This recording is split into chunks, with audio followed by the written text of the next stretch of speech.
So we begin with breaking news. The U.S. military says that the Houthi armed group has struck a U.S.-owned container ship off the coast of Yemen. The strike caused minimal damage to the Gibraltar Eagle, which continued its journey. The incident was first reported by the UK Maritime Authorities. Let's get the latest on this from Mike Hanna in Washington, D.C. Mike, tell us what you know. Well, CENTCOM, the U.S. Central Command, has also said, confirmed that there is little damage to the vessel, there are no injuries, and it is continuing on its journey. Just to repeat what CENTCOM initially reported, on January the 15th at approximately 4 p.m., Iranian-backed Houthi militants fired an anti-ship ballistic missile from Houthi-controlled areas of Yemen and struck the Gibraltar Eagle, a Marshall Islands-flagged U.S.-owned and operated container ship.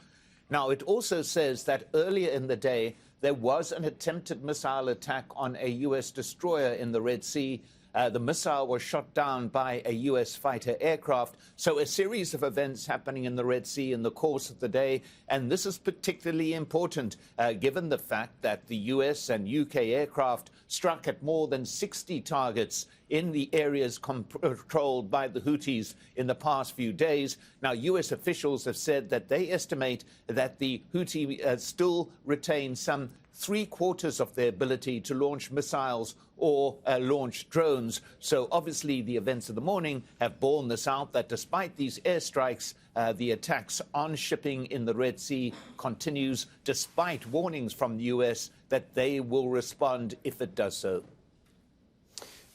Mike, help us understand something. Bad pun, but help us navigate this issue. Again, sorry, bad pun. How is the U.S.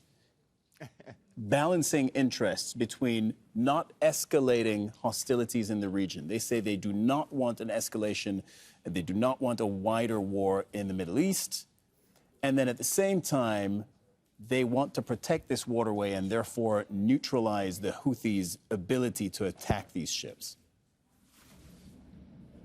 It's a very complex situation, one that the U.S. may be struggling to navigate, as you put it.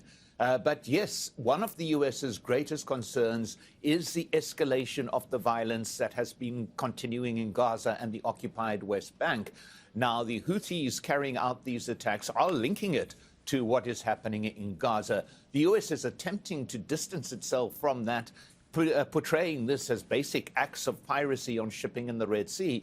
Now, the U.S. says it does not want a widening of the conflict. However, at the same time, as you mentioned, it does want free traffic passing through the Red Sea, where a huge amount of container traffic passes, including vital energy resources for the U.S. and indeed other countries across the globe. But at the same time, it's got to retaliate, it appears to believe. So it is walking this very fine tightrope in terms of not allowing the conflict to widen and at the same time not to be seen to be waving a stick and then not actually punishing anybody for the ongoing attacks on shipping in the Red Sea. So you do have a very complex situation here. And one must remember, too, that they're carrying out these attacks along with the UK on Houthi targets, it is said. But at the same time, one must remember that the Houthis have been involved in a war for several years, and Saudi-backed forces have not been able to stop their operations. So very unlikely that US and UK action would succeed where several years of war has failed. Now, Mike Hanna reporting from Washington, D.C. Thank you very much. Just moments ago, UK Prime Minister Rishi Sunak addressed Parliament over his country's participation in strikes against Houthi targets in Yemen. He denied that the armed group's campaign had any relation with the ongoing war on Gaza. Mr. Speaker, we shouldn't fall for their malign narrative that this is about Israel and Gaza. They target ships from around the world. We continue to work towards a sustainable ceasefire in Gaza and to get more aid to civilians. We also continue to support a negotiated settlement in Yemen's civil war. But I want to be very clear that this action is completely unrelated to those issues. It is a direct response to the Houthis' attacks on international shipping.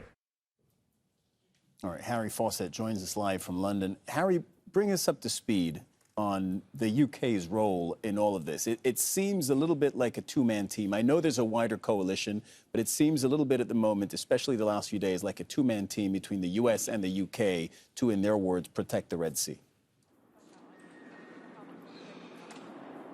Yes, when these strikes happened UK time Thursday night, overnight into Friday, there was talk of this being a multi-nation effort. They talked about support coming from Canada, Australia and others, and this being part of the wider 20-nation coalition, Operation Prosperity Guardian, as it's been christened by the US military. But yes, when it came to the strikes, essentially they were US strikes with a relatively small amount of UK support for Typhoon aircraft flying out of the RAF airbase in Cyprus. Rishi Sunak telling Parliament that the 13 targets that were struck were successfully destroyed, and that there were no known civilian casualties, that there was care that these were military targets. And so essentially there were three things he was saying. The first being what you just heard, that this was a response to a threat against US interests and against global trade. He said it was self-defense and unrelated to the war in Gaza, saying that people shouldn't fall for the malign, as he called it, Houthi narrative. He was also saying that this was not escalatory, this was limited and proportional, an act of self-defense. And he also was responding to any queries that people might have had about the fact that this was taken, this action, without a debate, let alone a vote in Parliament ahead of time, saying that because of the operational security, of the imminence of the threat, that he had to take the decision as in the hours before it happened on Thursday, but that he briefed the Speaker of the House of Commons, the Leader of the House, and the Leader of the Opposition as well. And so he took the necessary measures, he's saying, to inform everybody that needed to be informed. And it must be said the main opposition, Labour Party, is supportive of the action as well. Okay, Harry Fawcett reporting outside the Houses of Parliament in London on those latest statements by the British Prime Minister. Thank you very much. I want to take that studio now to Rasul Sardar, who's joined us. You've reported on this region, before. It's interesting, we have two completely different narratives at play here. From the first day that they started attacking ships in the Red Sea, the Houthis in Yemen said, we are doing this in support of Palestinians in Gaza and against Israel's war. And we hear the British and the Americans saying, don't believe that, it's got nothing to do with that, we're just in it to protect ships, to protect freedom of navigation. Two competing narratives. Indeed. Houthis definitely will not agree with what the British Prime Minister has just said. So from the first day on, when they started attacking some ships, they made it quite clear that their aim is not to block this maritime passage, but rather to stop the ships that are going to Israel or coming from Israel or owned by Israeli businessmen, just to stop them. And that was the stated purpose. And they said, we do not want to go beyond that. So that's why they were trying to create a de facto situation and set a new rule that each of the container ships that is passing through the Red Sea needs to contact them and give them the clarification and the guarantees that they are not having anything to do with Israel. So that is their condition. But on the other hand, some of the people that are familiar with the matter say that actually practically that's going to be quite difficult, because for the container ships, the way that they work, it's not like they just get their loads from a certain location and then take it all the way to a certain market. Actually, they drop the loads gradually in different ports. So it means that these ships that are going to Israel actually are going to several other ports as well. So practically, once you say that you're not going to go to the port of Elliot, for example, you are actually banning the ships to go to the European markets as well. So if the Houthis they say they're blockading Israel and the Israeli ports, what you're telling us is when you do that, you're also essentially blockading all the other ports. Indeed. So, but on the other hand, we have seen that narrative is quite important for the UK and for the USA, saying that this has no connection with the war in Gaza, but Houthis have been insisting on that. So that's why many people people are now criticizing the US and the UK, saying that if you really want the freedom of the navigation across the Red Sea,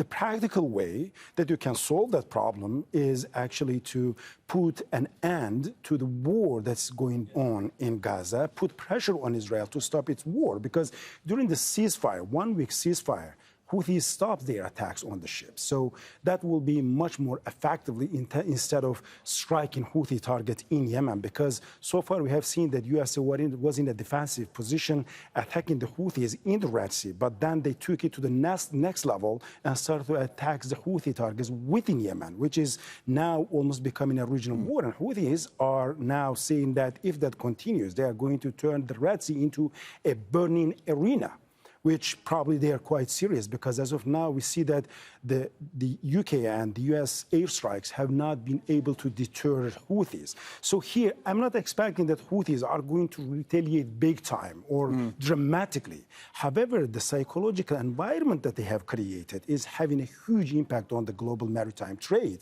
So as of now, this is what Americans are accepting and saying, that at least 40% decrease in the maritime trade across the Red Sea. And that is quite huge. We're talking about billions of dollars, just considering the fact that more than 12% of the global maritime trade is just happening through al-Mandab Strait. So I don't see that anytime soon Houthis are going to be deterred. I'm not expecting any huge dramatic retaliation. However, this harassment is going to be there, and probably US also is going to increase the frequency of its attacks on Houthi target in Yemen.